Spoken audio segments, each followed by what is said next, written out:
Alors évidemment, quand on pense poussant ville à énergie positive, on pense aussi à urbanisation. Donc je vais vous proposer de passer à la thématique urbanisme, stationnement et circulation avec Pierre, Gilbert, Marie et Gérard.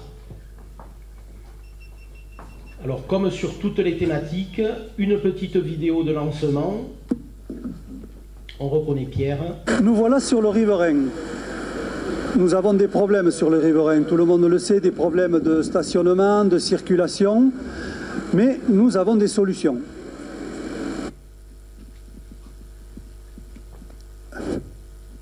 Bonsoir. C'est pas la solution, ça, Pierre.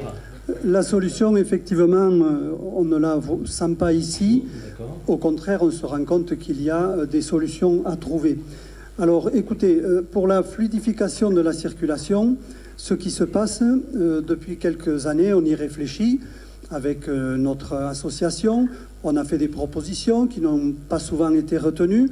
Et pourtant, elle existe, la solution. On va vous proposer, tout simplement, si je puis dire, un mode de circulation autour de Poussan qui va être axé autour de la circulade et qui va permettre de fluidifier d'une part la circulation des véhicules, mais pas simplement. Daniel le disait tout à l'heure dans le cadre de vie, on va privilégier, mais vraiment privilégier les déplacements doux dans notre ville. Vélo, piéton. On pourrait peut-être passer la diapo suivante, s'il vous plaît, et vous allez voir... Il y a un petit film, Pierre, qui est un peu intéressant. Oui, mais justement. Voilà.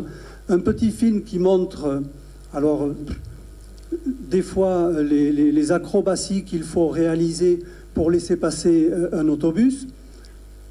Voilà, la voiture a dû reculer. Vous êtes certainement vous-même témoin de situations pareilles. Encore tout à l'heure, 2 autobus dans la rue Marcel Palat avaient de grandes difficultés pour se croiser. Donc, grâce à ce système de circulation que nous vous présentons ici, on va tourner dans le sens inverse des aiguilles d'une montre autour de la circulade. Alors, cette solution, j'ai envie de dire, ce n'est pas cher, ça ne coûte pas cher. Quelques panneaux pour vous indiquer qu'il faut tourner dans ce sens. Très bien.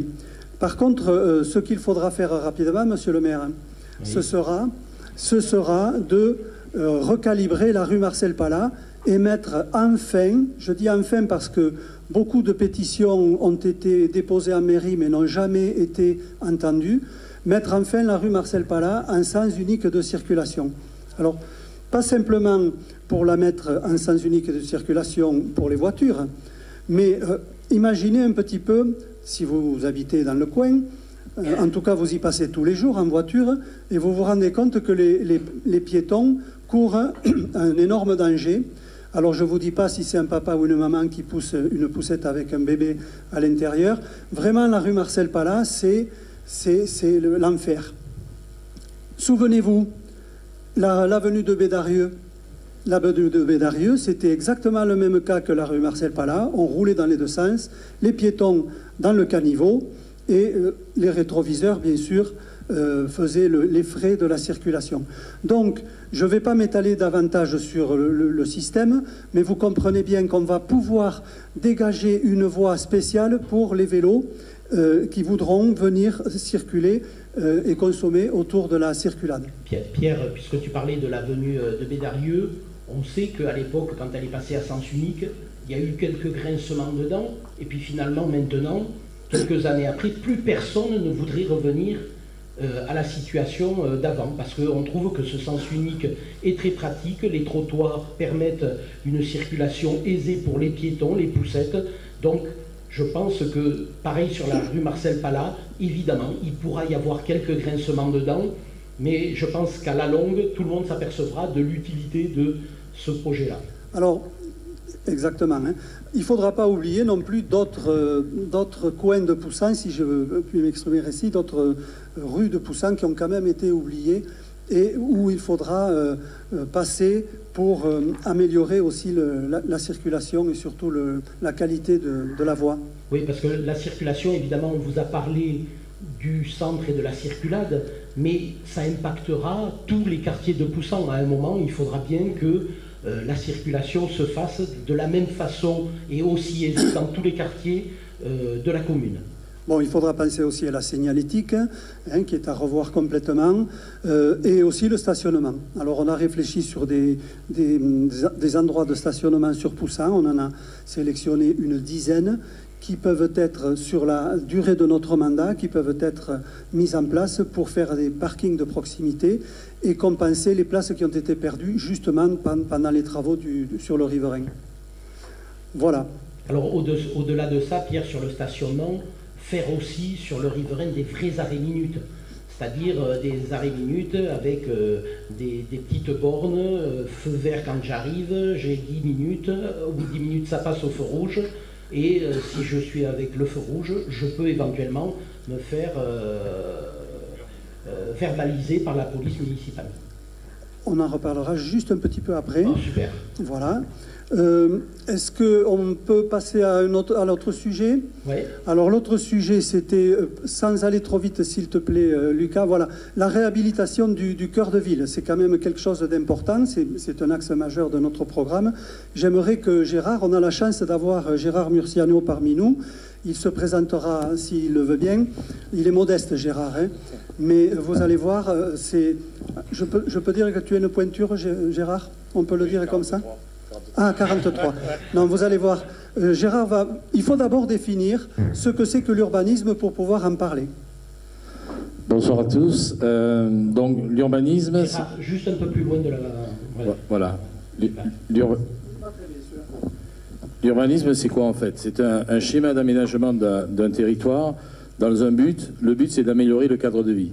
En fonction de quoi? En fonction du besoin des hommes, des femmes qui vont vivre dans ce secteur, en maîtrisant bien évidemment le foncier et tout en préservant l'environnement, comme on l'a vu tout à l'heure. Alors cela peut se concevoir uniquement en respectant des normes, en respectant des règles édictées au niveau de l'aglopole par le SCOT, au niveau de la commune, le plan local d'urbanisme, en tenant compte de la problématique d'inondabilité, donc des zones inondables, le PPRI, en tenant compte également de l'avis de quelqu'un important, et notamment dans des quartiers comme le cœur historique de Poussan, l'ABF, donc l'architecte des bâtiments de France, la DRAC, la Direction régionale des affaires culturelles, qui intervient sur les sites plutôt classés ou archéologiques, des espaces protégés, donc qui sont classés souvent sous l'appellation Natura 2000, la loi littorale, et évidemment, sur l'aspect, je dirais plutôt social, la loi SRU, Solidarité, Rénovation urbaine, qui est le volet complètement social de la partie urbanistique.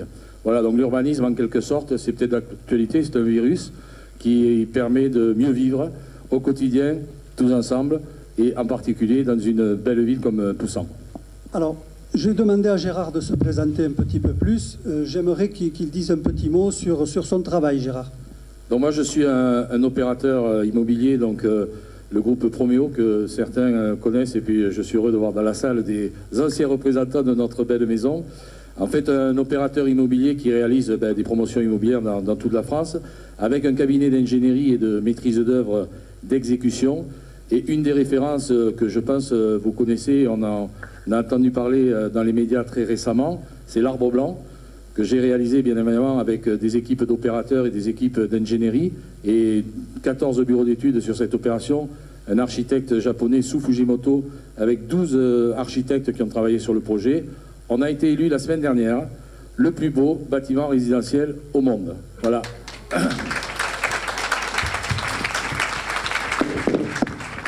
Donc c'est une fierté bien sûr pour notre groupe, pour toutes les équipes qui ont travaillé, mais aussi pour la région, le Languedoc, l'Occitanie, et un rayonnement qui aujourd'hui porte les valeurs, l'architecture, l'urbanisme et la qualité de ce qu'on peut réaliser dans le secteur, une tour de 50 étages dans le monde entier. Voilà. Donc tout à l'heure je vous parlais de compétences. Voilà, là on en a une tout à fait illustrée. Alors évidemment on ne fera pas l'Arbre Blanc à Poussan, mais on a la qualité pour pouvoir faire de belles choses à Poussan. Alors, je ne voudrais pas monopoliser le temps qui nous est imparti, oui. Fabrice. On parlait de la réhabilitation du cœur de ville. Je pense que le public aimerait qu'on parle des halles du marché couvert de Poussan.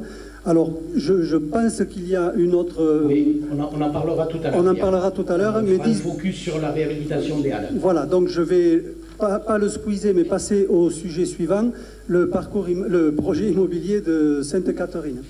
On pourrait passer la petite diapo que peut-être vous avez déjà vue, qui fait partie de l'étude qui a été faite pour ce projet immobilier. Alors, ce projet immobilier qui fait peur un petit peu à tout le monde dans le village. Hein. On entend dire beaucoup de choses, ça va être un Poussan bis, ça va être ceci, ça va être cela. Les gens qui habiteront dans ce quartier ne viendront même pas à Poussan. Alors c'est vrai qu'on peut être inquiet, mais par contre, si on fait attention et si on est vigilant au déroulement de la mise en place de ce projet, eh bien, je pense que, par exemple, tenez, au même titre que le Girardou, regardez ce quartier qui est quand même de l'autre côté de l'autoroute et pourtant nous sommes à Poussan. Est-ce que le Girardou vous fait peur? Non, je pense qu'on ne va pas le dire comme ça. Disons que Sainte-Catherine va pouvoir être mieux traitée même que le Girardou. Et nous avons ce projet. On l'a hérité du mandat précédent, bon, très bien. On l'a hérité du mandat précédent, plus que ce que nous l'avons choisi. Mais pour être honnête, monsieur le maire, monsieur Fabrice... on avait voté pour. On a validé. On trouvait que c'était un projet intéressant. Voilà, on l'a validé. On l'a validé pour plusieurs raisons. Parce que la concertation a présidé à l'élaboration de ce projet. Parce qu'il est prévu de nouvelles connexions avec le réseau routier existant et ceux à créer vont permettre des déplacements vers le centre-ville et les extérieurs en auto, à vélo, à pied. Donc, il faut que l'on prévoie dès à présent des voies qui vont rattacher ce quartier au centre-ville, si vous voulez. De plus, alors tu en as parlé tout à l'heure, il me semble, le logement social, on en a dit un petit mot. Vous savez qu'à Poussan, on brille par notre absence comment dirais-je, on ne répond pas. Notre déficit. Oui, voilà, c'est ça. On a un déficit chronique de logements sociaux qui fait que chaque année, nous payons, on vous l'a répété ça, mais je crois qu'il faut le répéter pour que finalement on se rende compte que chaque année on paye donc une pénalité et au bout de ce mandat, au bout de 6 ans, la commune de Poussan aura payé près de 900 000 € de pénalité parce que nous n'avons pas respecté la loi de solidarité et de rénovation urbaine, la SRU. Donc ça, il faut le dire. 900 000 qui auraient pu servir ou à fleurir les bacs dont on a entendu parler, ou à construire un gymnase, ou à réhabiliter les terrains de tennis, ou à faire plein de choses pour la commune. Alors, ne me faites pas dire ce que je n'ai pas dit. Le projet de Sainte-Catherine ne va pas être uniquement rempli par des logements sociaux pour compenser notre manque de logements sociaux. Pas du tout. Ici, nous allons avoir du logement social, nous allons avoir du logement pour primo-arrivants et du logement résidentiel. Donc, le projet a été franchement bien pensé. En tout cas, c'est l'avis que nous avons. Et ce qu'il faudra faire, parce que les travaux vont commencer en 2021, eh bien, il faudra être vigilant. Et on sera là pour être vigilant. Et d'où l'intérêt une de nos propositions sur ce projet, c'est d'avoir un comité de suivi qui, j'allais dire, alors en termes footballistiques, on marque à la culotte son adversaire, mais là c'est bien l'idée, alors même si le promoteur n'est pas notre adversaire, mais il faut le suivre de près pour être sûr qu'il réalise le contrat avec sur lequel on a signé et avec lequel on est d'accord. Voilà. Ok, merci.